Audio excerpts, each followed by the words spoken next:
Baik, hari ini kita dalam acara seminar kita selalu ada pola. Ya, saya pikir perlu diketahui juga oleh semua jemaah. Jadi kalender kita 1 tahun itu sudah ada tema besar lalu kita buat. Ya, nah tiap akhir bulan kita bikin seminar hanya karena memang seringkali itu akan pada waktu bersamaan, misalnya seminar awal tahun gitu ya, kita ada awal tahun, biasanya juga ada jatuh pada akhir bulan. Lalu sesudah awal tahun ada seminar 7 seri untuk menuju Jumat Agung, ya itu juga akan ketemu 1-2 kali di akhir bulan. Lalu kemudian sesudah itu kita ada trilogi kenaikan, ya 3 minggu berturut-turut, 2 kali minggu, 1 kali kenaikannya. Lalu sesudah itu ada seminar tengah tahun, ya itu biasanya kita mengangkat topik-topik doktrinal, ya. Nah, tahun ini kalau nggak saya salah buah roh gitu ya. Nah, lalu sesudah itu nanti ada juga yang disebut reformasi 2 sisi, itu dekat hari reformasi. Nah, jadi saudara-saudara, di samping itu kita ada seminar khusus, misalnya seperti hari ini kemerdekaan, atau pada waktu-waktu hari bumi dan seterusnya. Mengapa? Karena saya mau sebetulnya orang-orang Kristen itu, dan itu rindu saya. Kita dipanggil Tuhan mewarnai zaman ini. Seluruh pemikiran-pemikiran kita, ide-ide kita harusnya mewarnai seluruh sistem yang ada.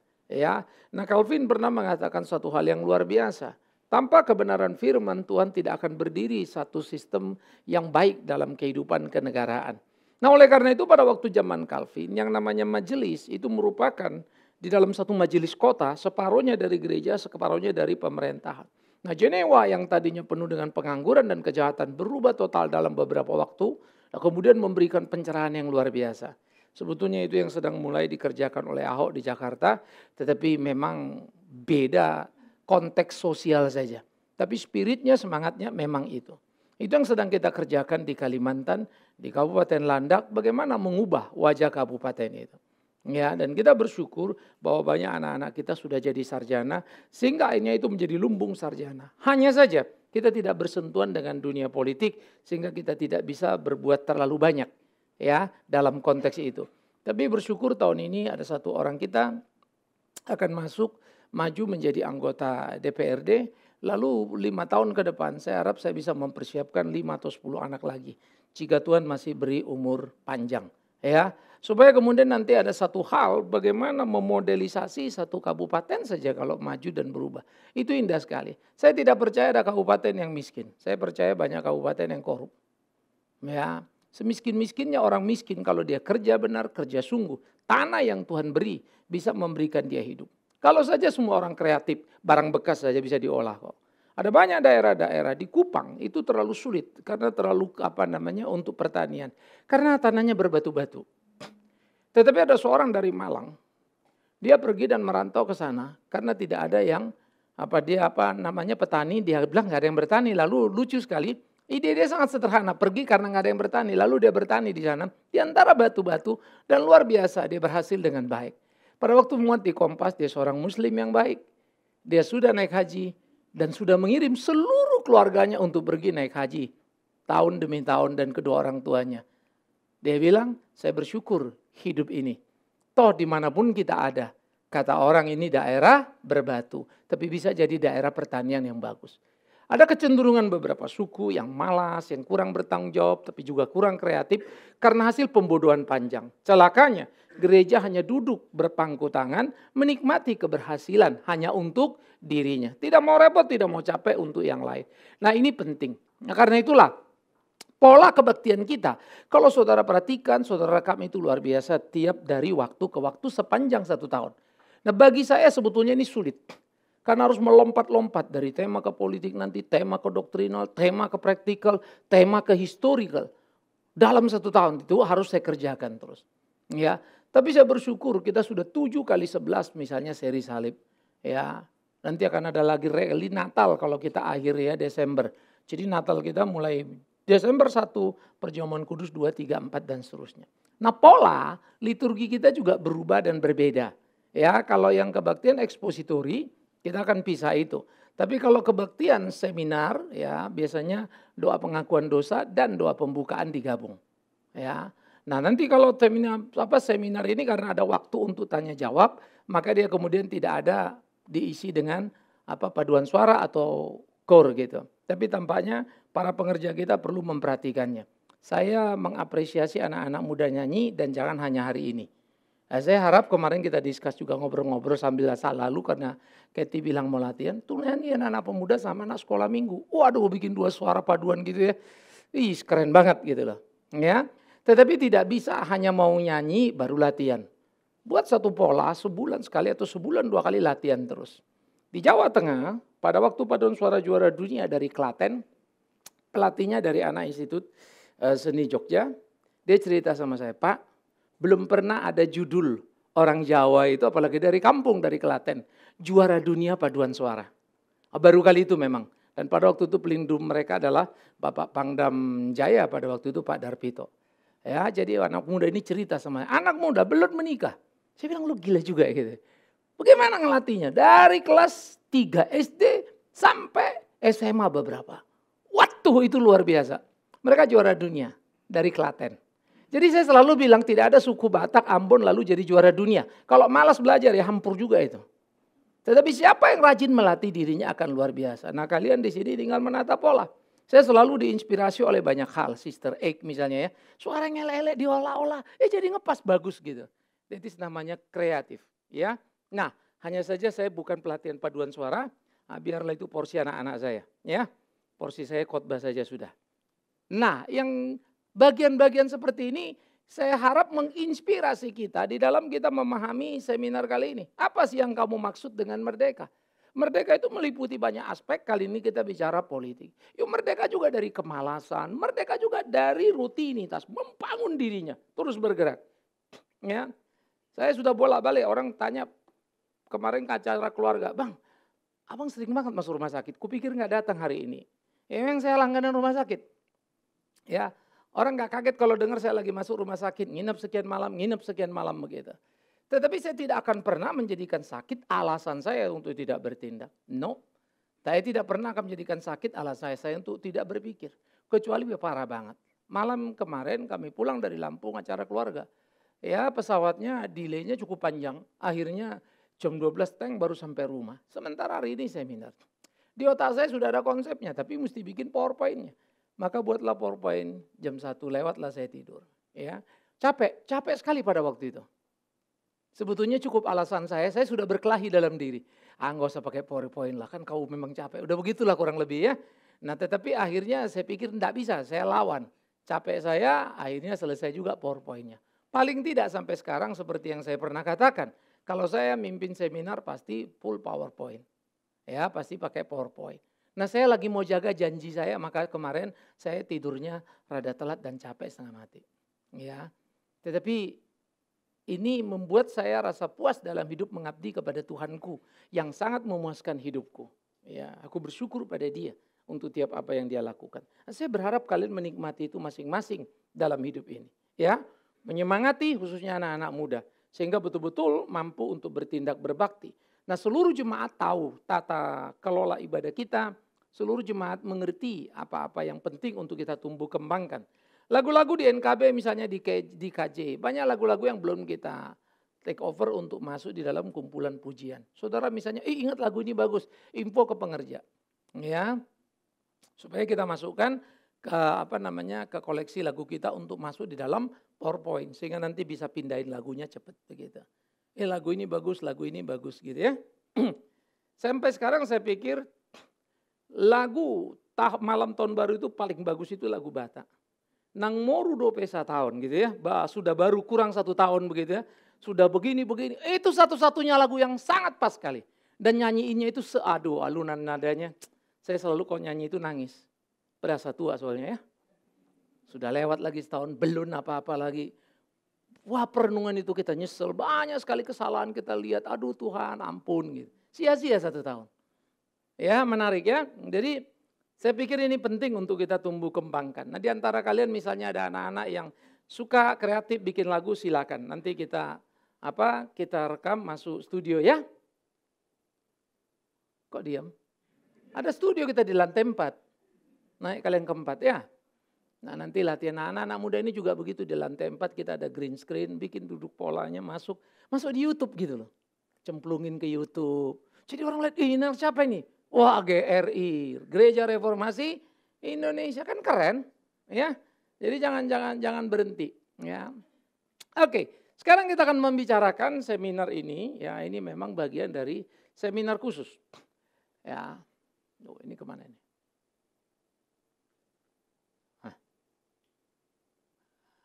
Ini nggak mau. Oke, ya. Nah sekarang hakikat politik dan iman, saya kira ini penting sekali karena orang Kristen ketika berpolitik gagap. Banyak daerah sekarang hancur, gereja-gereja runtuh karena apa? Pendetanya pada berpolitik.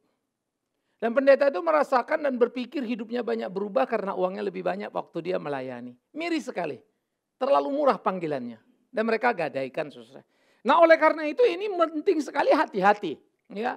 Sampai hari ini kalau soal jalur ke politik banyak yang menawarkan saya. Tapi saya bilang saya pendeta dan itu panggilan saya. Ya sangat clear. Jadi saya tidak tertarik ke situ. Tapi saya tertarik mempersiapkan anak-anak untuk masuk ke situ. Politik itu adalah alat, ini perhatikan, dan bukan tujuan. Tapi orang seringkali menjadikan itu tujuan dan bukan alat. Sementara iman adalah tujuan dan bukan alat. Tetapi ini bisa dibolak-balik, tidak karu-karuan. Sehingga banyak hamba-hamba Tuhan menggadaikan imannya. Memperalat imannya untuk tujuan politiknya. Ya. Nah ini menjadi sangat mengerikan. Nah oleh karena itu ini penting sekali semboyan ini kita perhatikan. Jangan mempolitikkan iman dan jangan mengimankan politik. Jangan mempolitikkan iman, jangan politisasi iman lalu kita begini dan begitu. Indonesia ini sudah mundur khususnya DKI. Saya ini bukan persoalan siapa yang menang sebetulnya. Kita udah setback terlalu banyak. Sampai hari ini belum sembuh luka itu. Banyak orang terpecah. Ya. Saya ketemu satu orang ya, dia alumni UI, orang top sebetulnya ya. Lalu kita ngobrol-ngobrol, dia bilang, "Pak, kumpulan grup kami itu, Pak, yang namanya S3 itu udah lebih dari 50%. Dan yang sudah profesor juga cukup banyak."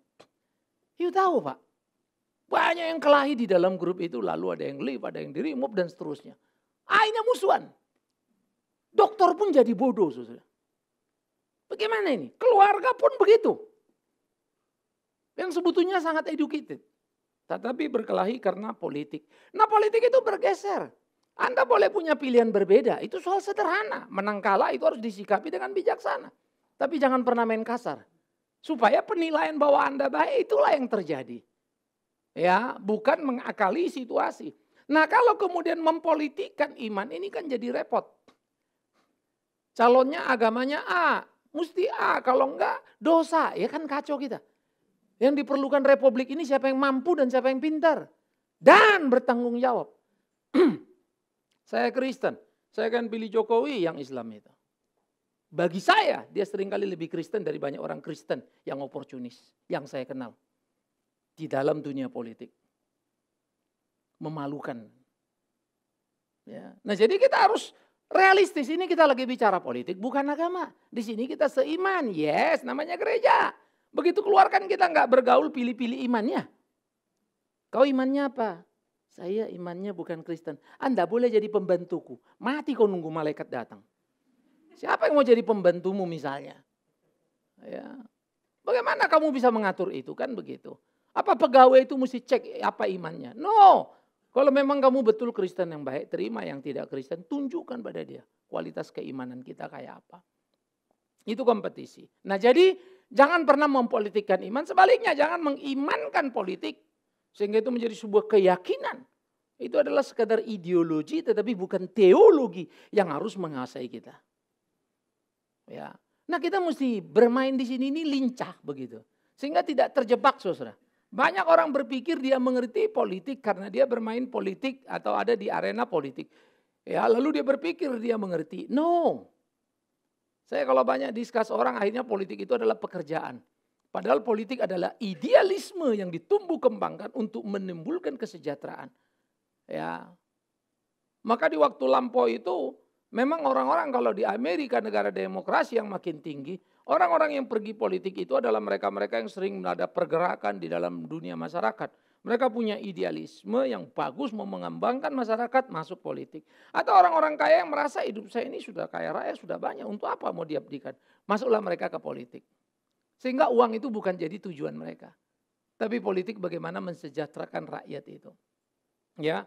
Nah, ini menjadi pentingnya sekali bagaimana idealisme itu harus ditumbuh kembangkan, ya. Nggak mau nih. Ya. Nah, hakikat politik dan imam itu kita harus lihat. Pemerintah itu adalah sistem politik.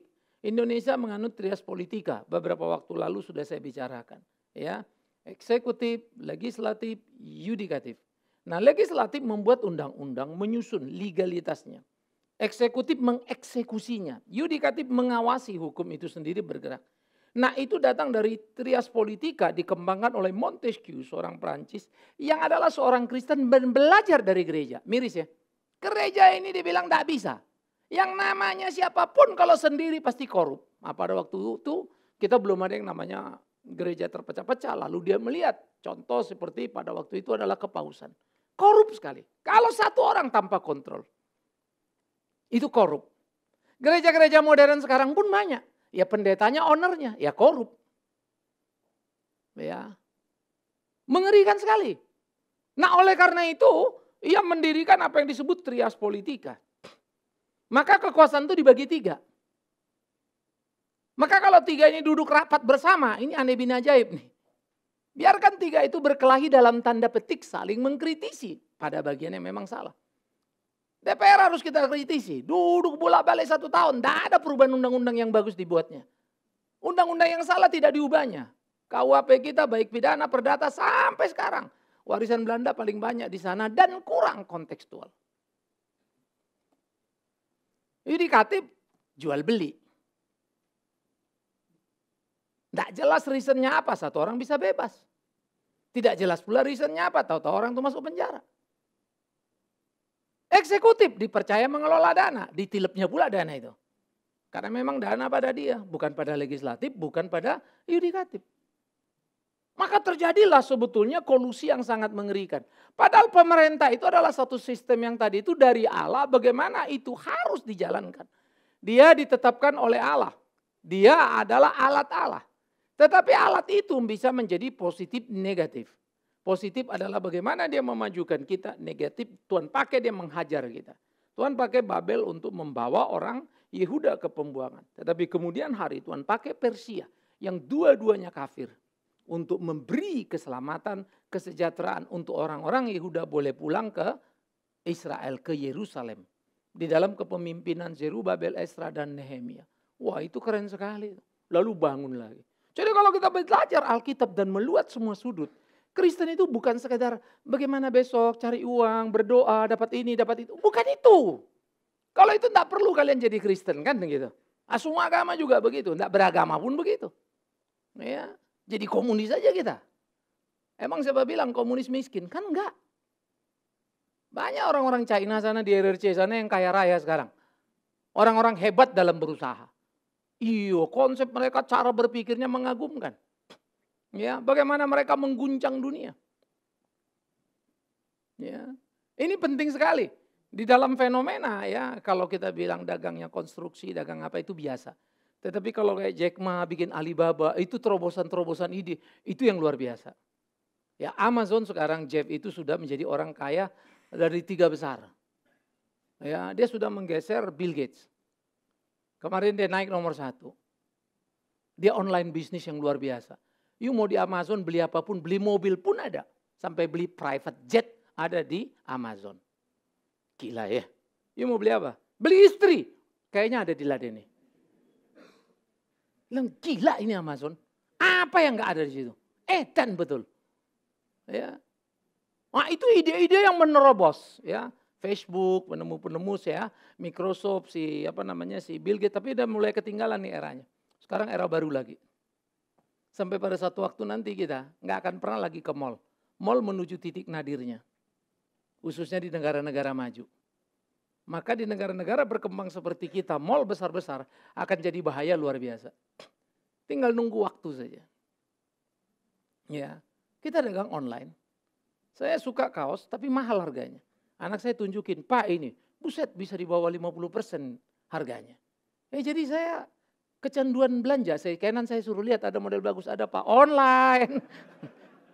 Alamak, beli di rumah dapat 3, di mall dapat 1 cuma, gila betul. Ya, jadi jangan lagi kalian ke mall, ya. Buka saja HP-mu situ, online kau. Bilang gila kok murah amat ya. Tapi saya hitung-hitung kosnya bener lah. Kalau mall itu location aja lu mesti bayar berapa. Pegawai you invest berapa. Cost operationnya kan tinggi. Lalu kemudian belum lagi warehousingnya, management fee-nya. Ya, banyak sekali yang mesti dihitung. Cost-costnya yang luar biasa. Advertisingnya. Wah itu jatuh berapa? Di online kan datang produk bok. Udah siapa yang mau, kau yang mencet, kau yang mesen. Dia cuma kirim. Pakai kirimnya Gojek pula datang lagi kan. Nyampe gedebak-gedebuk cepetnya setengah mati. Ya. Saya kemarin pergi sama anak-anak di Lampung ada acara keluarga. Saya bilang sewa mobil. Udah Pak nggak usah pakai Grab aja. Gimana ntar lama-lama ini itu. Udah Bapak nanti pokoknya tenang aja. Iya sih memang telepon datang. Cuma karena kita sudah terlalu biasa mobil standby jalan sana jalan sini. Rasanya kalau mesti nunggu-nunggu kok ya nggak enak. Tapi dihitung-hitung kalau kita sewa dengan pakai Grab ya jauh lebih murah. Ya, saya kadang-kadang pikir-pikir ya, ini besok-besok bener. Ya, semua yang konvensional akan rontok dengan perubahan yang ada. Celakanya gereja pun sama, tinggal tunggu gereja online. Nah, tapi kalau yang ini saya nggak akan mau mendahuluinya. Bodoh karena gereja itu komunitas. Nah, ini pernah satu orang guru Yahudi, saya selalu ingat namanya lupa-lupa lagi ya.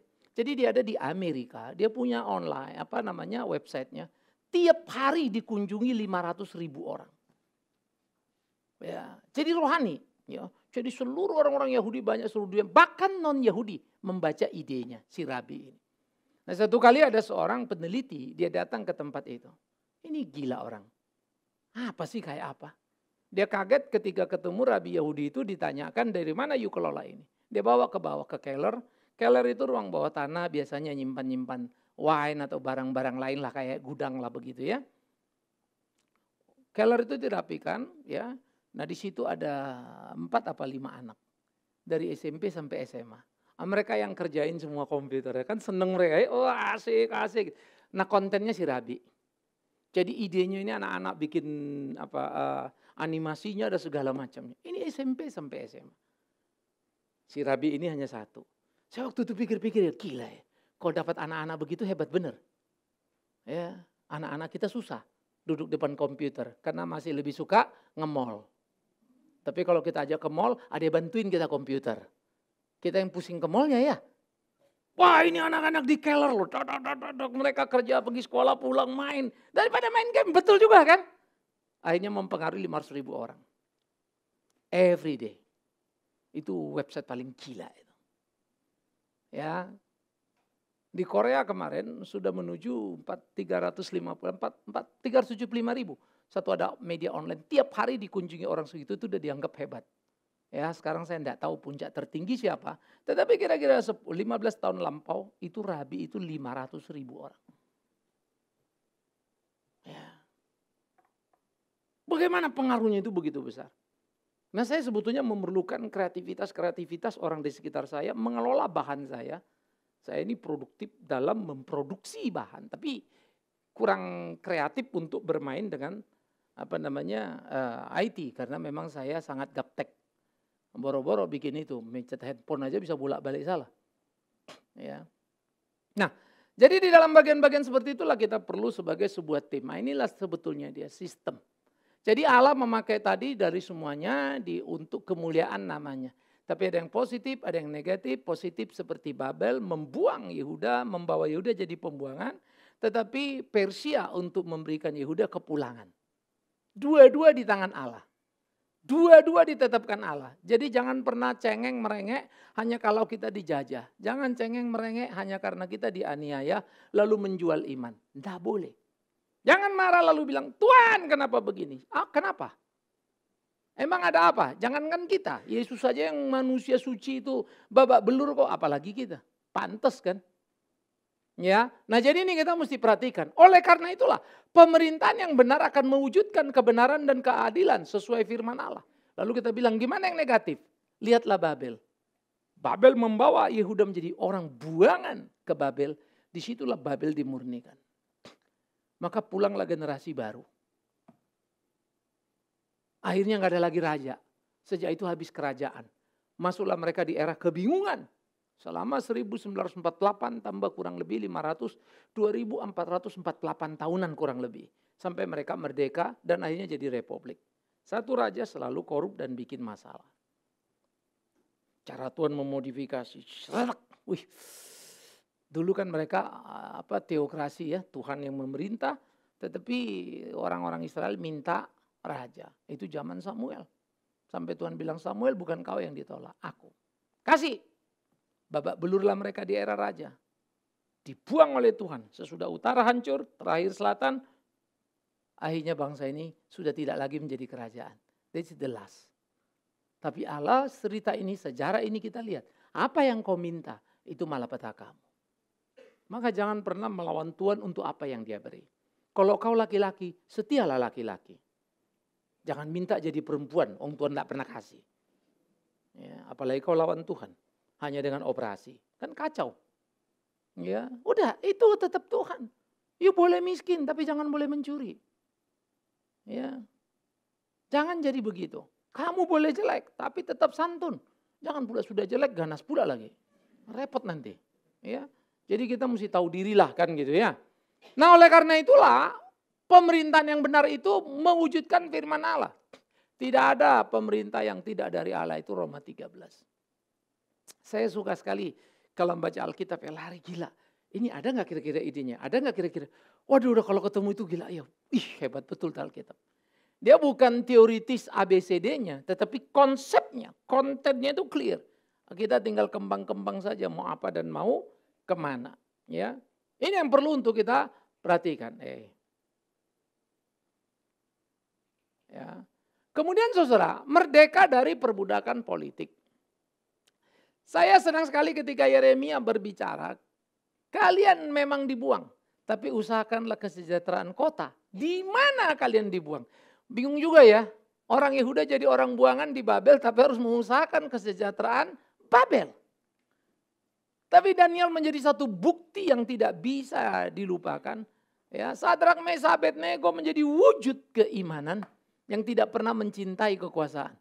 Kalau kami harus mati, silakan. Kami tidak akan pernah mau menyembah Allah selain Allah kami. Jangan berdoa. Daniel berdoa. Lapor. Kalau karena berdoa aku mau dihukumi, ya Raja silakan. Tuhan lepaskan Daniel dari gua singa. Tuhan lepaskan Sadrak, Mesak, Abednego dari api.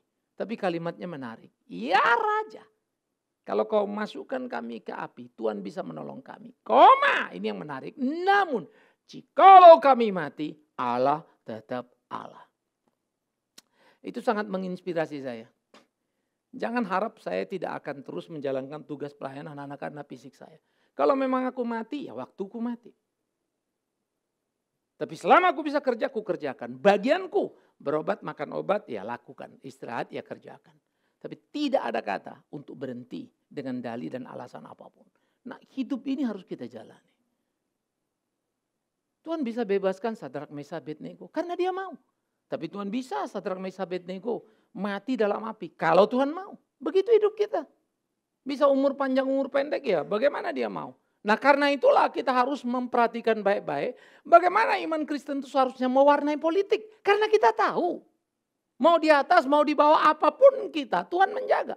Maka jagalah politik itu sebagai alat untuk memuliakan Allah dalam segala situasi dan kondisi tanpa syarat. Jadi kita tidak perlu kompromi untuk hal-hal yang salah. Berat? Yes. Siapa bilang itu ringan? Sulit? Yes. Siapa bilang itu mudah? Tapi disitulah seni hidup Kristen. Karena Tuhan sudah bilang, aku membawa kamu seperti domba ke tengah serigala. Kita ini kemarin ya urus tanah sekarang agak sedikit masalah. Ada orang samping kita komplain.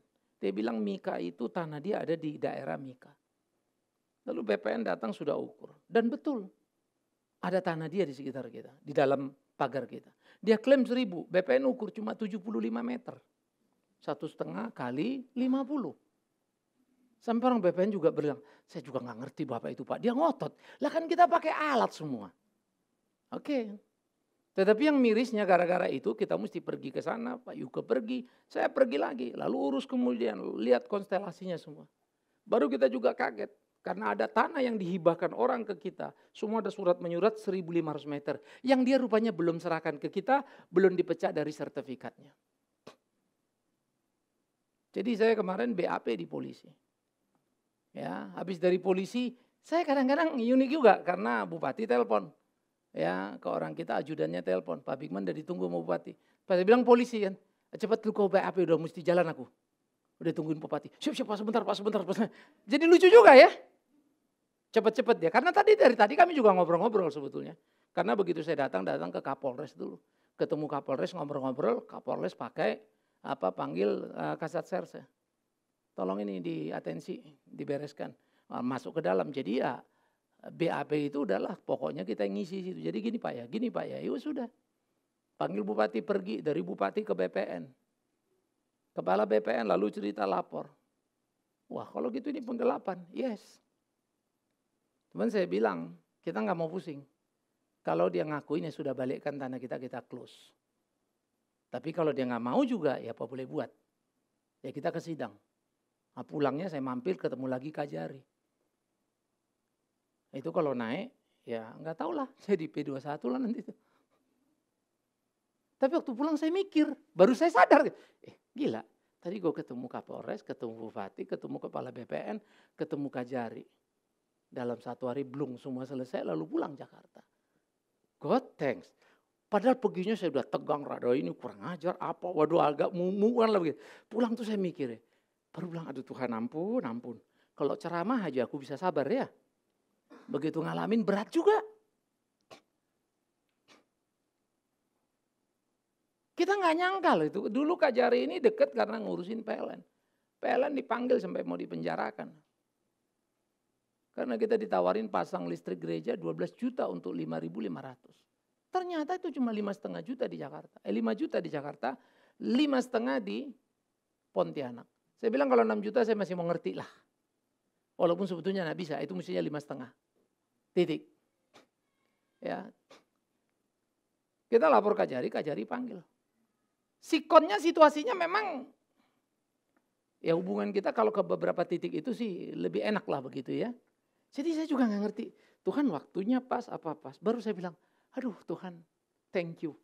Coba kalau ini aku mati, ya Yuka mati semua udah gak ada lagi cerita. Tahu-tahu anaknya menggugat kan ya, bisa problem panjang itu kan. Kita nggak tahu, tapi hari ini kita tahu. Jadi kita lagi doa, semua beres ya tanah 1.500 nambah lagi dah. Di jalan depan pula itu pinggir jalan raya itu. Saya bilang sama guru kemarin, kalau itu sudah selesai dan Tuhan kasih sama kita akan bikin di bawah itu restoran ya untuk koperasi guru di atas penginapan. Karena ternyata banyak orang tua yang datang dan nginep dekat-dekat situ kalau yang dari kampung mau lihat anaknya. Udah kita kasih penginapan di atas. Bayar 30 sampai 50 ribu aja udah satu malam gitu ya. Kita kasih makan. Saya rasanya senang kalau bisa bikin orang lain bahagia. That's my point. Padahal kalau kita bikin tuntar kosnya lagi, kapan baliknya itu? Ngebangunnya itu kapan itu? Tapi bukan itulah. Ya, saya paling senang kalau ngelihat orang tua dari anak-anak yang datang dari kampung. Pak Pendeta, terima kasih. Saya lihat wajahnya, aduh memelas. Saya ingat orang tua saya dan saya bahagia. Bahagia itu di situ. Ya, nah kita jadi alat. Jadi jangan pernah marah karena situasinya tidak enak. Tetap. Oleh karena itulah umat Kristen merdeka karena telah dimerdekakan Allah. Jadi apa yang kau takutkan? Kau sudah dimerdekakan dari semuanya. Mati pun sudah kita nggak takut lagi. Hidup Kristus mati apa? Untuk apalagi urusan situasi hidup ini. Tapi ada orang bilang kalau mati kan nggak tahu apa-apa, enak. Ini kalau ngalamin persoalan kan mata kita masih melotot ya. Ngelihat, kuping kita masih dengar. Itulah pertandingan. Karena itu umat Kristen tidak boleh diperbudak oleh politik. Yang hanya sesaat itu. Habis itu udah gak ada apa-apa lagi. Gak ada nilainya. Susah. Ya, jadi kita harus hati-hati sekali di dalam menyikapi hal-hal seperti ini. Yang berikut. Nah oleh karena itu mari kita memaknai kemerdekaan. Pertama, umat harus bebas dari rasa takut sehingga tidak menjual imannya. Jadi kalau satu waktu kita ada dan dikuasai oleh komunis misalnya ya, yang memaksa kita harus menyangkal iman. No, mati pun kau itu dalam pemeliharaan Tuhan. Hidup matimu tidak ditentukan siapa pemerintahnya. Hidup matimu tidak ditentukan siapa rajanya. Tapi siapa Tuhan yang kita percaya. Tapi bertanggung jawablah hidup sebagai orang percaya itu. Nah, itu penting. Ya. Yang kedua, umat bebas dari rasa serakah. Sehingga tidak merampas hak orang lain. Jangan kau ambil apa yang bukan hakmu. Saya suka firman Tuhan ya. Janganlah engkau menginginkan milik sesamamu. Apapun itu. Bersyukur dengan ada yang padamu. Itu punyamu. Bagaimana kita menjalani hari-hari kita. Bagaimana kita menikmati ya hidup yang Tuhan berikan pada kita. Umat harus bebas dari rasa marah sehingga tidak menganiaya. Ya. Biarkan semua berjalan dengan tenang. Saya cerita tadi, kalau saya dalam posisi marah tadi itu saya pikir, berapa ini kita udah hitung-hitung, 3 tahun penggelapan, 3 tahun penipuan 6 tahun. Berarti 6 tahun sudah subjektivitas penyidik masuk penjara. Oh, itu otak marah tuh. Biar dia di-sel, biar dia rasa nanti. Saya pikir lagi, Tuhan kok jahat begitu ya? Nah itulah kalau marah, kita lupa semua. Kita mau lakoni, kita mau jalani. Padahal salah. Sehingga waktu pergi tenang dikit, beda ya. Jadi kita utus yang kenal, udah ngomong sama dia dah. Ya. Supaya yang jangan jadi panjang, jadi ribut. Walaupun kita sebetulnya sudah dinodai karena kita udah masuk di 7 media. Media online. Saya orang media dan saya tahu media ini juga salah. Tapi saya tahu kalau medianya saya gugat paling jawabannya minta maaf. Itu kita juga pernah begitu sih. Ya. Ke Dewan Pers. Kalau yang nggak ada badan, pidana masuk sel. Terus apa enaknya? Memenjarakan orang untuk urusan kecil begitu. Ya. Tetapi buat dia itu bisa kena undang-undang itu ya. 2 tahun dan langsung tahan. Nah, repotnya kalau kita ngerti hukum, godaan untuk menggarap orang itu jadi gede. Terus kita punya jejaring lagi gitu ya. Masukin. Aduh itu godaannya berat. Jadi bukan tidak berdaya. Kalau tidak berdaya enak ya. Lipat tangan berdoa kita kan. Tambah puasa. Kalau begini ini maka saya pikir-pikir iya ya Tuhan. Ketika kami merasa bisa, kami tidak perlu Tuhan. Ketika kami rasa tidak bisa, baru kami cari Tuhan. Hidup tidak gampang. Kita belajar ya. Oleh karena itu umat itu harus senantiasa merdeka memuliakan Allah. Jadi merdeka kita bukan untuk hidup semaunya. Hidup merdeka sepenuhnya menjadi alat kehendak Allah. Ya, bukan jadi alat politik atau alat kekuasaan atau alat untuk uang. Umat merdeka ada dalam penguasaan diri dan kehidupan kasih. Kita tahu bagaimana hidup dalam penguasaan diri sesuai tadi kehendak Tuhan, firman Tuhan. Dan bagaimana menjadi saluran kasih. Mengasihi Allah dan mengasihi sesama. Wow, indah banget hidup orang Kristen. Ya. Saya kalau baca para pejuang, saya suka di Kompas kalau yang dapat Kalpataru gitu ya. Saya baca-baca, iya kagum loh saya. Itu banyak orang-orang yang kadang cuma lulus SMA. Dia menghutankan kembali hutan di tempat dia tinggal. Kerja dia tiap hari itu memberi penyuluhan pada warga. Ada yang mau dengar, ada yang gak mau dengar. Jadi siapa yang gaji Pak? Tidak ada. Pemerintah juga tidak ada perhatian. Yang mengelola hutan bakau. Saya bilang nih orang menyelamatkan alam. Hebat ya. Yang lain ngerusak melulu. Jadi saya pikir-pikir ya. Ini orang ya elah cuma sampai SMA. Tapi saya ketemu juga yang sarjana-sarjana. Menggerakkan warga di sekitarnya. Sehingga warga-warga itu latihan buka industri kecil. Ya, industri rumah tangga. Mereka bisa produksi ini, produksi itu. Satu anak lulus. Dari Amerika kalau tidak salah. Jiwa sosialnya tinggi sekali, dia MBA. Lalu dia muter beberapa negara, Vietnam, ya di Khmer Merah, pokoknya negara-negara yang susah. Lalu dia masuk ke Burma dan seterusnya. Lalu ke daerah-daerah Indonesia. Bagaimana memberdayakan masyarakat? Kamu di sini ada apa? Oh bisa bikin ini. Di sini apa? Oh bisa bikin ini. Keren. Ya. Istri saya kemarin bikin tas pandan kan. Bikin tas pandan. Nah, itu belinya polos lalu diwarna-warniin. Mudah untuk membuatnya anak-anak belajar. Lalu di laminating. Dipernis. Nah sesudah selesai itu Saya bilang sama dia, kamu bikin tas pandan ini bisa nggak? Wah, mau cari tahu bikin tasnya. Kalau urusan pandannya gampang, aku yang nanam. Nanam pandan kan gampang ya, tinggal instruksi semua kan. Sekarang sekolah Mika itu ujung-ujung sudah tanamin pandan terus. Pandan. Karena pandan itu saya suruh untuk penyedap makanan. Dan kalau acara-acara semuanya dan hari-hari biasa, pandan itu pasti dimasukkan di kamar mandi, di dapur, di kamar tidur. Itu parfumnya kita itu. Alamiah. Ngirupnya seger, enak. Mobil saya enggak pernah lagi saya mau beli parfum. Kecuali mobilnya si Katie. Parfum terus. Itu karena belum bertobat ya.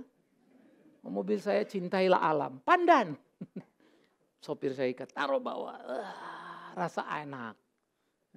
Cuman anak-anak suka rasa, enggak enak pandan ya. Karena mereka tidak mengerti berkat Tuhan. Semoga mereka bertobat dan itu harapan kita.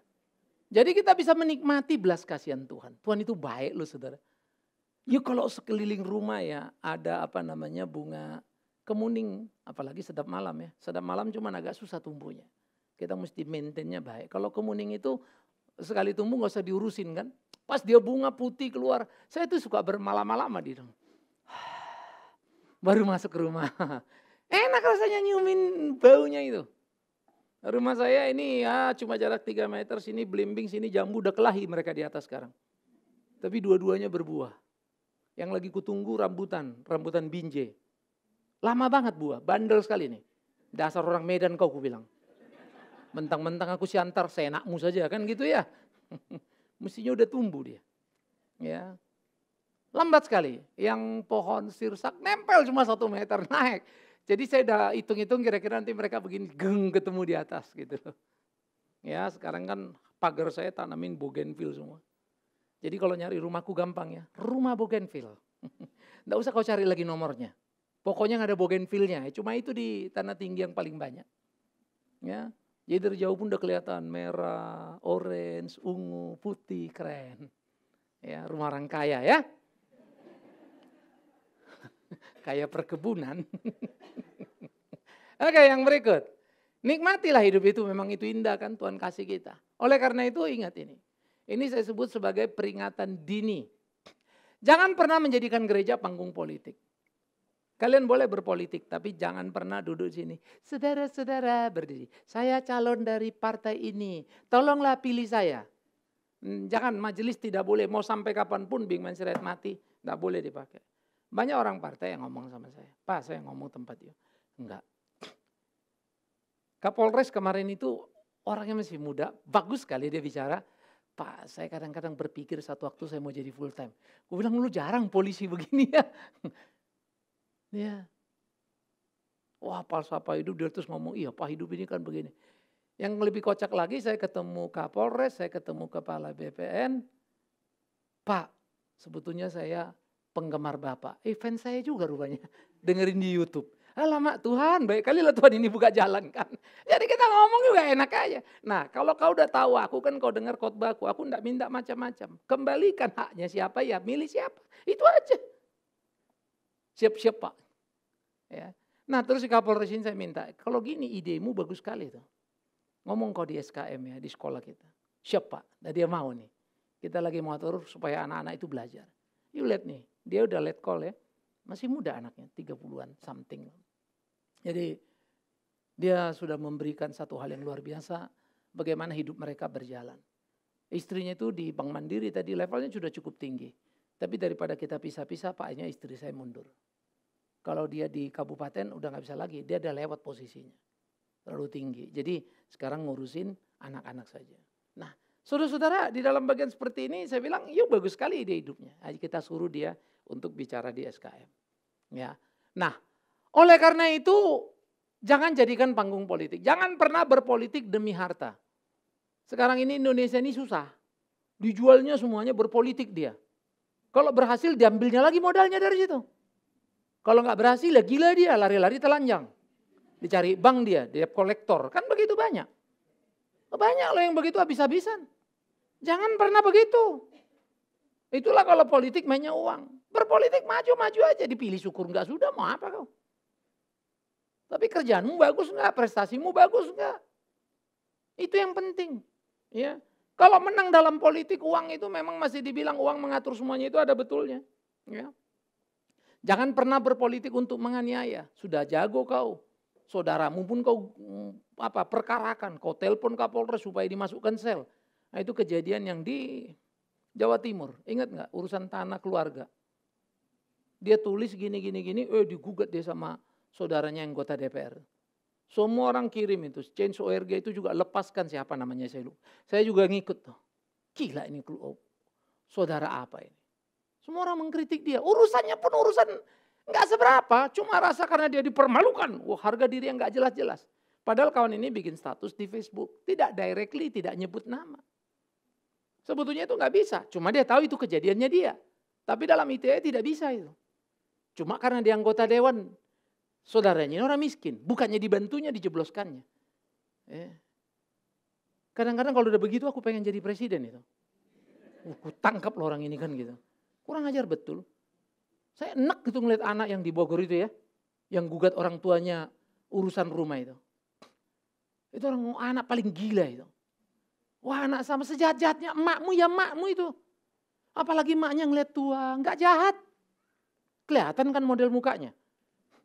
Mak perang sama mak damai kan ada kelihatan. Mak lampir lain lagi kan. Ini kadang-kadang saya pikir ini gila. Kalian hati-hati ya, jangan kurang ajar sama orang tua. Kalau kau kurang ajar sama orang tuamu sampai orang tuamu mati, sorga menolakmu. Neraka pun takut menerima kau. Karena si Lucifer aja taat sama maknya ya. Gak usah kalian pikirin lagi nanti mak si Lucifer siapa Pak. Ya itu anaknya Lucifer, maknya Lucy ya. Jadikanlah politik perwujudan iman Kristen. Jadikanlah politik itu kuda Troya. Istilah kuda Troya tahu ya. Siapa yang nonton Troya? Ya ilah cuma dikit. Lama. Ya Troya itu sekarang di daerah Turki sekarang dia. Ya.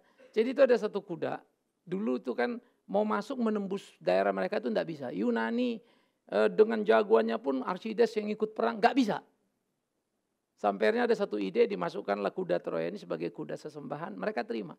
Ternyata di dalam kuda itu udah banyak tentara ini. Dibongkar malamnya dihabisi lah semua. Bukalah pintu hancurlah Troya. Nah itu makanya disebut kuda Troya. Tapi untuk apa? Bukan kemenangan dalam kejahatan. Tapi keadilan sosial. Jadikan politik untuk meningkatkan kesejahteraan. Maka hidup kita akan bermakna. Jangan pernah jadi budak politik. Tapi jadilah tuan atas politik. Jadilah raja yang memakai politik untuk kemuliaan nama Tuhan kita. Kiranya Tuhan menolong kita, Tuhan memimpin kita di dalam hari-hari hidup yang tidak sederhana yang kita jalani, khususnya dalam konteks Indonesia ini. Anak-anak muda, tanamkan padamu cita-cita. Bukan bagaimana nanti kamu punya rumah atau punya mobil mewah. Tanamkan padamu cita-cita, bukan bagaimana kamu punya istri cantik atau suami yang ganteng. Tetapi bagaimana kamu hidup benar dan adil. Ya. Andika kenapa? Istri cantik, istri jelek aja belum tentu dapat om katanya. Apalagi cantik ya. Tapi Andika mah ganteng lah ya. Banyak yang mau sama kamu. Tadi ada di depan ngelapor sama om. Itu siapa Pak? Saya bilang anak gereja saya. Mau dong Pak katanya. Itu yang jual ketoprak.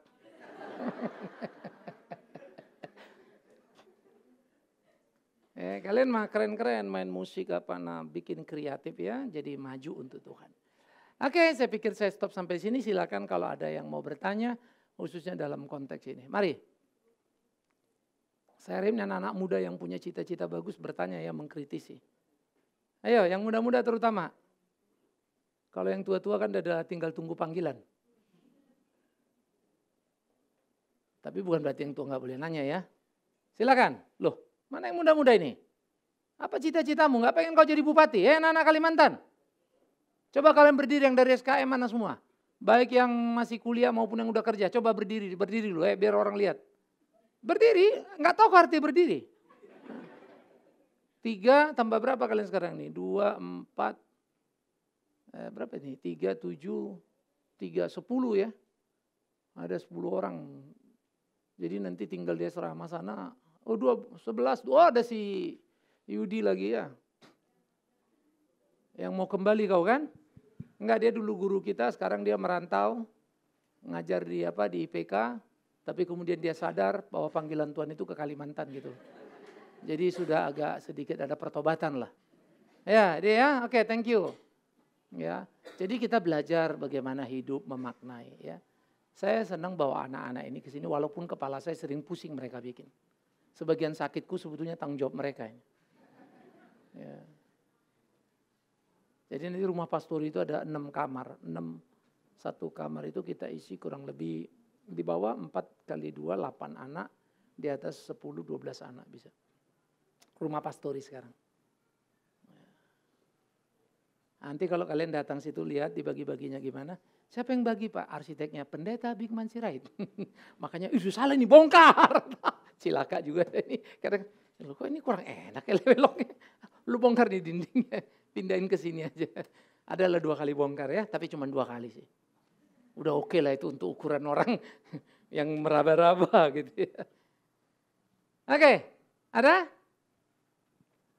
Kenapa Pak Tony? Mau jadi anggota dewan? Boleh mau nanya. Ya, Mike. Oke Pak, terima kasih untuk pemaparannya. Saya cuma mau tanya, kalau misalnya merdeka dalam perbudakan politik itu apakah itu termasuk dengan kita bebas untuk menjadi golput Pak? Terima kasih. Tidak memilih, tidak memihak atau begitu intinya. Bebas saja kamu tidak memilih pun itu pilihan. Mana ada kita nggak bikin pilihan kan? Pilihan kita apa ya? Tidak memilih. Yang dilarang oleh Republik itu bahkan, jangan kau golput lalu mengajak orang golput. Nah, itu mempengaruhi, membuat niat tidak baik. Kau boleh benci satu partai, silakan. Tapi kau tidak boleh mengatakan pada orang lain, jangan pilih partai itu. Nah, kau bisa digugat. Itu undang-undang ngatur itu ya. Jadi pencemaran nama baik, tindakan tidak menyenangkan. Tapi kalau mau golput, ya golput kau. Tetapi masalahnya, 2 tidak baik. Antara tidak baik, mana yang paling baik dari kedua tidak baik? Itu pilihan kita. Kamu tidak kasih nanti bisa jadi menang yang tidak baik ini lebih parah lagi. Mendingan yang agak baik, tapi kita jengkel juga sih, ya nggak apa-apa lah. Maka politik itu harus realistis dalam membuat sebuah pilihan. Mana pilihan kamu? Ya, tapi kalau udah selesai ya sudahlah. Itu resiko namanya di dalam berpolitik kan. Ya, kita lagi nunggu-nunggu nih kira-kira tahun depan kayak apa nanti nih DKI ini kan begitu. Sekarang kan masih enak, mau peresmian Lingkar Semanggi ya keren. Kemarin peresmian lagi di di terminal ya, di airport udah monorailnya udah jalan. Nanti nyambung sampai ke Duku Atas, berarti mobil akan kurang. Ya, nggak tahu nih DKI jadi nggak ini ganjil genapnya pagi sore lalu bebas motor. Kalau dulu kan kita daerah bebas beca kan. Nggak boleh lagi beca. Nanti daerah bebas motor. Kalau anak-anak Tuhan kalian yang naik motor berdoalah Tuhan ganti mobil. Roda 4. Ya kalau nggak bisa kalian berdua lah jalan kiri kanan. Jadi 4 rodanya. Ya kan. Belok bareng.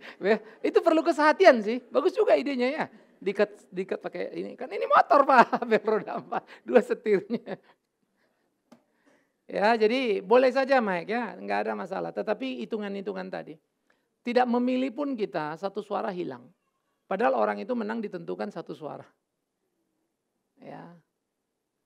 Sebetulnya itu ironinya Amerika itu. Hillary itu secara jumlah suara menang. Tapi karena dia pakai vote-nya itu perwakilan per negara federal, Trump yang menang. Karena orangnya kurang teliti untuk ngitung. Lu kalah sini 1 itu dihantam sama Trump, kalah Hillary. Ya, sekarang Amerika udah mulai pusing kepalanya. Semua jadi musuhnya. Yang negara sekutunya pun kayak Korea Selatan udah pusing dia. Karena Amerika bilang siap militer kepada Korea Utara. Karena gua mau dinuklir katanya sama Korea Utara. Yang pusing kan Selatan. Kau Amerika jauh, aku di sampingnya kan gitu. Nah, kalau perang lagi nih. Lalu Korea Selatan bilang tolong Amerika jangan begitu. Nah, rakyat Amerika mau ngomong apa? Lu udah pilih. Sekarang mulai diam semua pendukungnya. Memang tambah berat. Ya. Jadi ini ya pilihan-pilihan ini gak sederhana. Menyesal udah gak bisa karena sistem melindunginya. Kecuali dia bikin salah baru bisa diberhentiin. Ya berat ya. Sekali jalan ya jalan lah. Bodoh yang kita pilih bodoh lah dia 5 tahun. Good, ada lagi? Ya. Ini calon bupati nih. Mau gantiin Caroline. Saya mau nanya Pak, Mungkin tidak semua orang suka dunia politik ya. Saya pernah dengar kalau misalnya pemilihan bupati, orang pernah berkata mana yang menang itu bupati saya gitu kan. Tapi mungkin saya salah satunya, maksudnya tidak terlalu suka dengan dunia politik karena banyak sistemnya yang tidak baik gitu. Tapi saya juga selalu berdoa gitu untuk sistem politik di Indonesia. Apakah itu tidak menunjukkan kemunafikan, Pak? Oke. Yang jadi masalah tidak ada sistem politik yang tidak baik. Sistem politik Indonesia baik sekali. Perda, peraturan-peraturan, kepres, bagus banget. Yang enggak bagus itu pelaksanaannya. Jadi bedakan dulu dua hal itu. Ya, politik itu bagus, nggak mungkin kita hidup tanpa politik. Kamu punya KTP enggak? Nah, kamu sudah berpolitik. Menunjukkan sikap tunduk pada pemerintahan. Itu sikap politik. Ya. Jadi kita nggak mungkin nggak berpolitik dimanapun. Politisinya jahat, yes, bukan aturannya. Korupsi dibolehkan nggak sama undang-undang? Jelas dilarang, tapi banyak koruptor kan? Bukan karena undang-undang mengizinkan. Sebetulnya sepertilah kalau kita agama ini, peraturan bersama menteri itu ya, yang tidak boleh lagi harus mau bangun gereja izinnya bawa ribetnya setengah mati lah begitu. Itu kalau ngikutin undang-undang dasar udah kurang ajar itu perber. Perber itu peraturan bersama. Menteri pula lagi tingkatannya. Bagaimana dia bisa menggugurkan undang-undang dasar pasal 28, 29 yang mengatur kemerdekaan bagi warga negara untuk memilih agamanya dan beribadah menurut keyakinannya. Yang salah apa? Bukan undang-undang. Perbernya itu yang ngaco. Ya itu mesti dicabut itu. Nah tapi kalau kamu nggak ngerti politik kan jadi nggak tahu lagi kan. Jadi tidak sama mengerti politik dengan berpolitik. Itu dua hal yang berbeda. Ya, orang bilang, Bapak kan pendeta kok berpolitik? Yes. Saya relawan Jokowi kemarin dan tahun nanti 2019 saya juga relawan. Paling enggak saya lihat dia selama 5 tahun ini bagus. Orang Papua sampai turun dari gunung itu. Kalau begininya Indonesia kami tidak jadi lagi OPM. Udah mau ke Puncak Jaya. Jadi kalau ada Puncak Jaya itu selesai jalan itu, dari Sentani naik truk, udah bawa semen, bawa apa. Dulu naik pesawat ke Puncak Jaya, bawa semen. 1 sak itu bisa 1 juta. Kita bilang gak percaya kan, 1 juta. Bensin itu 1 liter bisa 100.000. Sekarang semua sama, Pertamina yang rugi. Tapi kan Pertamina punya negara. Rugi-rugi untung dari tempat lain kan banyak. Wah diacur tuh, hebat ini kan. Makanya saya kagum sama Jokowi, badannya lebih kecil dari Trump. Tapi memberikan kedamaian lebih besar. Ya. Nah jadi ini yang kita bilang ya, kita lihat. Nah saya akan dukung. Habis itu saya pulang lagi. Masuk kandang lagi. Nah jadi itu selalu saya bilang sama teman-teman. Pak maju terus begini. Enggak. Gue selesai masuk kandang lagi. Kandang saya itu gereja. Selesai. Ya. Nanti ini yang ada pemilihan anggota dewan ada yang kita dukung. Ya saya ikut mendukungnya. Selesai itu selesai, kau maju. Nah termasuk kau kalau berubah pikiran ya, mau jadi anggota dewan. Ya. Nah jadi itu sebab dikatakan orang Kristen tidak boleh naif. Jadi tidak mau politik. Mau nggak mau. Ya, kita berusaha. Justru kehadiran kita bagaimana mewarnai, meluruskan. Makanya kalau kalian di Kalimantan misalnya, ini bupati nggak benar, turun demo semua. Tapi demo yang tertib. Kalau demo itu apa yang salah, idenya apa? Yang dilanggar apa? Kan gitu. Jangan asal demo, turunkan, apa yang diturunkan? Enggak tahu siapa yang diturunkan. Nanya pula lagi ke sebelahnya kan. Itu kayak demo-demo di sana itu. Dari mana dia enggak tahu. Lalu kenapa kau ikut? Tadi aku diajak Pak. Kasih 50.000. Nah, itu perusak itu. Ya enggak begitu caranya. Ya. Jadi elegan. Tahu apa yang dilanggar, apa yang mesti ditegakkan, gimana caranya. Nah, itu demo yang baik. Terakhir. Oke, Pak Anan. Pak, tahun ini udah 60 tahun jadi sudah cukup tua Pak. Saya akan bertanya tentang politik terkait dengan 2 hal Pak. Pertama, politik dalam kaitannya dengan hukum dan politik dalam kaitannya dengan gereja.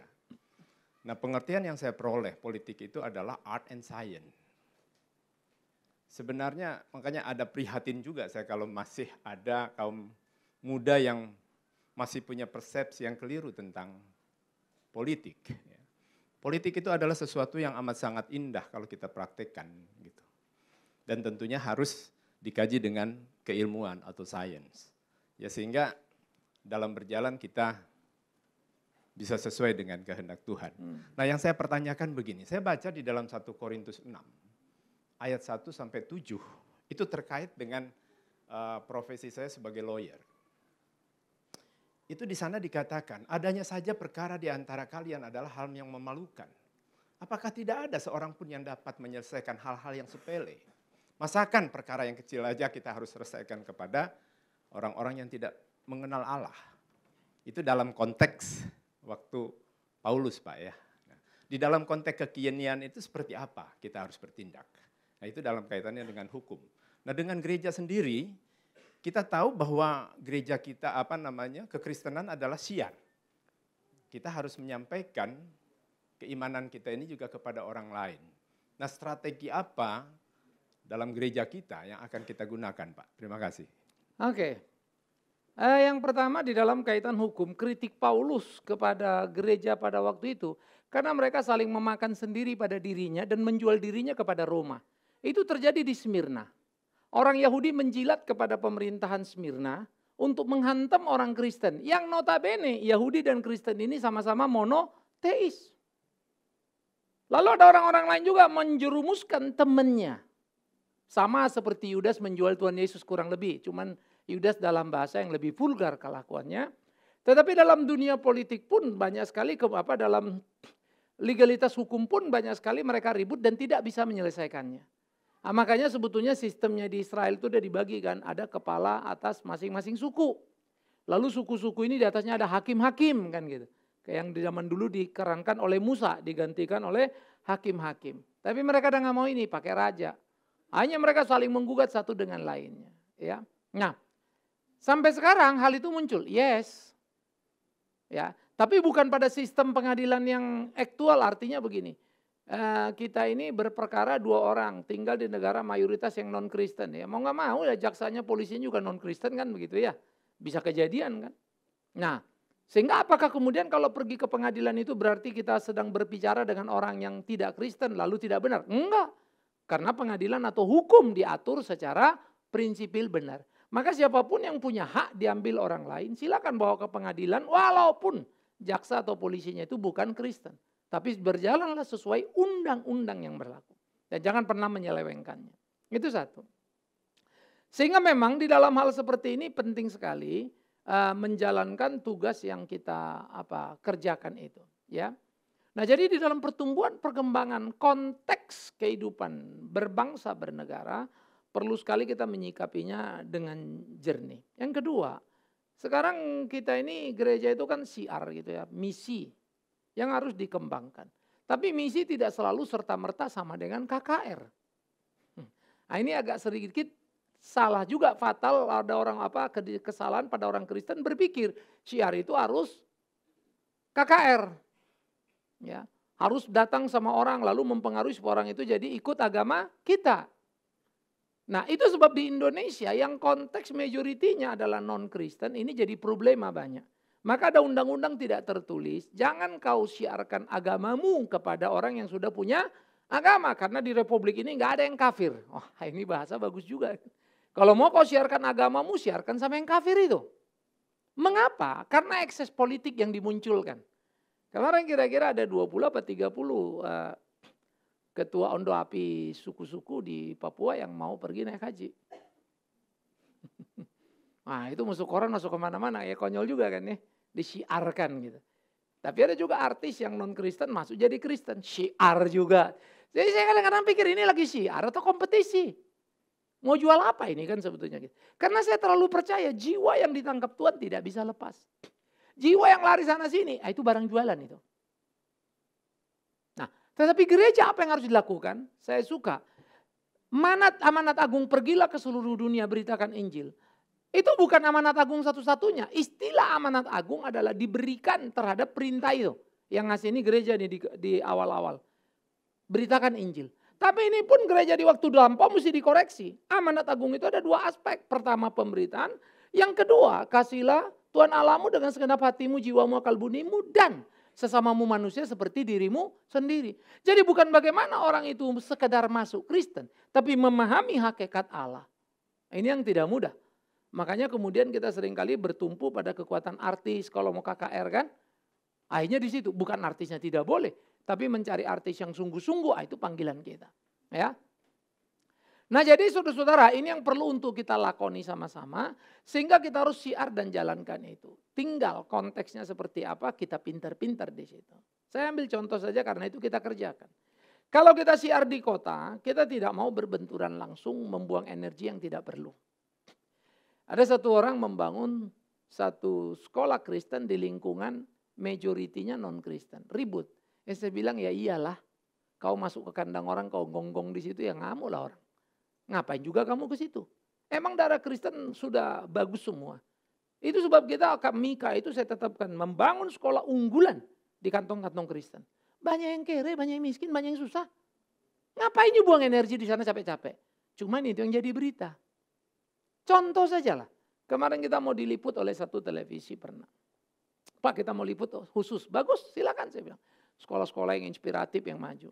Kira-kira seminggu lagi orangnya telepon saya. Pak sorry Pak nggak jadi Pak. Manajer saya nggak setuju. Loh kenapa? Karena sekolah Bapak udah terlalu bagus. Jadi apa yang kau cari? Sekolah yang gak ada dindingnya. Gila kali kau. Itulah media. Karena itu bisa dijual. Kalau udah bagus ngapain dijual? Nggak bisa. Ya saya bilang pengkhianat kita ini semua. Jadi kau harapkan sekolah Kristen itu mesti susah-susah, atapnya udah terbang gitu kan. Itulah yang di-shoot, bagus, begini. Makanlah itu saya bilang, nggak akan kurusak sekolah itu hanya supaya kau shoot. Yang benar saja. Nggak akan kita merengek, kita lakukan yang terbaik. Banyak juga orang datang sana, Pak, sekolah ini terlalu bagus loh Pak untuk anak-anak di desa. Salah kau. Emang kau pikir kalau kau di Jakarta kau perlu diperhatikan bagus? Mereka perlu punya harga diri, mereka perlu tahu. Mereka perlu menikmati apa yang seharusnya mereka bisa nikmati. Nah, kita kasih lingkungan yang bagus. Yuk main bola, kita punya lapangan bola. Satu lagi nanti ini lagi pembangunan futsalnya kita akan rapiin. Lalu ada badminton 2, ada lapangan voli, ada lapangan basket. Sekolah gila ini. Terlalu bagus semuanya. Sampai satu orang bilang, Pak nanti kalau di STT makannya jangan kayak yang di SMP saya makan apa? Terlalu mewah itu. Tapi ada pula lagi yang datang, Pak makanannya kurang baik katanya. Sampai aku bingung kenapa kurang baik. Biasanya saya makannya di Peking Duck katanya. Ah ya jangan kau ganti. Bandinginnya enggak aja ya. Tapi anak-anak kita hitungan gizi kita jalanin loh. Berat kilo berapa kasih vitamin. Kita ada program vitamin. Kasih tahu saya sekolah apa yang seperti itu. Makanya buah kita perbanyak. Nanam terus. Supaya anak-anak ini kalau makan tidak cukup kau manjat kau sana. Ambil jambu itu ambil mangga itu. Mangga kita udah berbuah. Saya ini Pak kue ini. Enak bener lah ini kue ini. Kubayangkan udah terlalu lama saya nggak makan kue ini. Di Sumatera dulu sering banget gitu kan. Wah ini boleh nih. Tapi entah bagaimana. Tidak pernah aku kebagian. Hilang lenyap. Pohonnya dikit soalnya. Tambah pohonnya kita tanamin terus. Kemarin aku dapat lagu ini satu. Pak ini kami amankan. Ada sisa satu Pak. Ya udahlah satu-satu Pak. Wih manisnya. Baru kubayangkan patutlah anak-anak itu rajin nongkrongin. Lewat cuap. Kadang-kadang belum sempet mateng. Udah lewat. Tapi kupikirkan guru-gurunya marah. Ini anak-anak kelewatan. Ya udahlah. Jumlah anak kita sama jumlah pohon gak berimbang. Kasih pohonnya lebih banyak lagi. Habis itu dia makan muntah darah biarkan situ. Ya, iya dong. Makanya kita tanam. Saya belanja pohonnya tiap kali ke Kalimantan itu seneng. Ratusan ribu, jutaan, ya nggak apa-apa uang saya habis-habis. Tanam. Nah kita bilang uang yang ini kurang bagus Pak, lengkeng agak gagal nanamnya kemarin. Jadi rambutan cukup oke, mangga, alpukat gitu ya, jambu. Nah ini akan kita perbanyak nanti. Jadi tiap titik udah ada. Dekat SMP, dekat SMA gitu kan, tanamin pohon-pohon. Dekat SD saya mau buka tahun ini nanti kebun binatang. Ya kita mau bikin kerangkeng aja di bawah itu namanya kroak, di atasnya burung.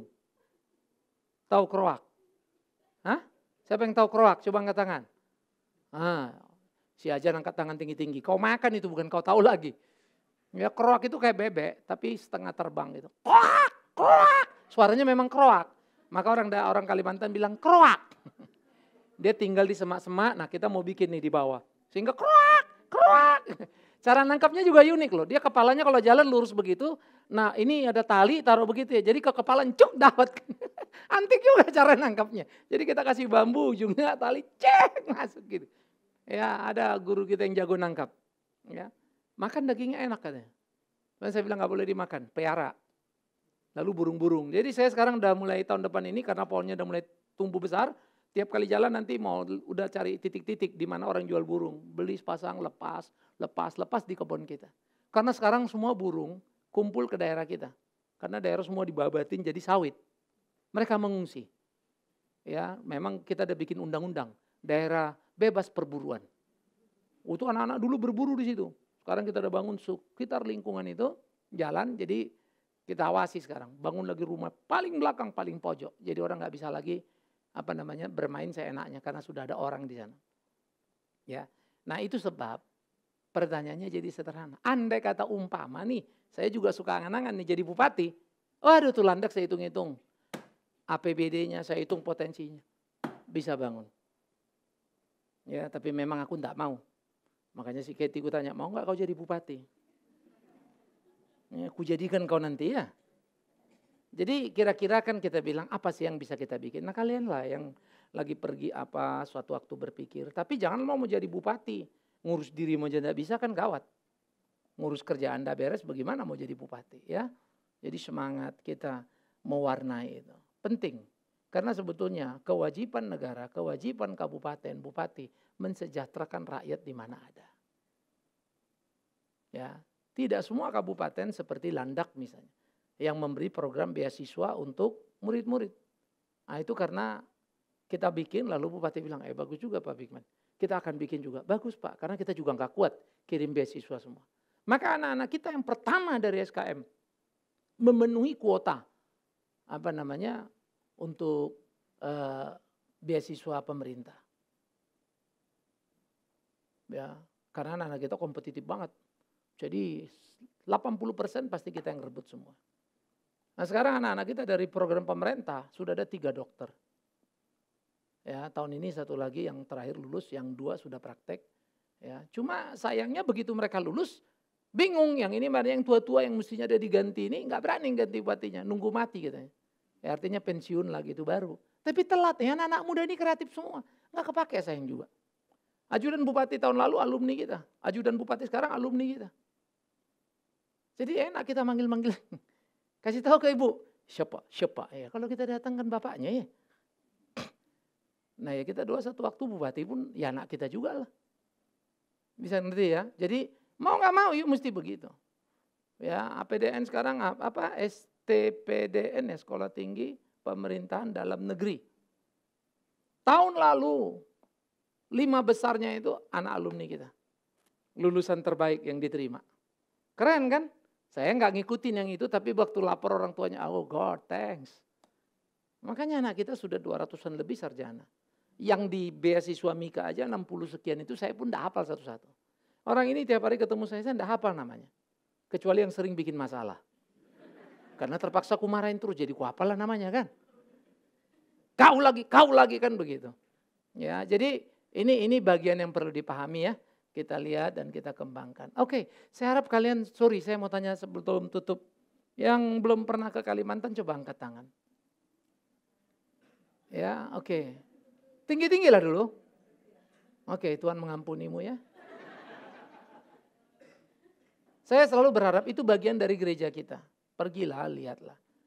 Tahun ini kita sudah peletakan batu pertama STT. Nanti mulai bulan depan akan ada warta pembangunan. Apa bisa kita ambil. 5,5 M kita bangun. Ya kadang-kadang orang bilang, Pak ini gimana ini? Uang ini perlu, itu perlu. Yes.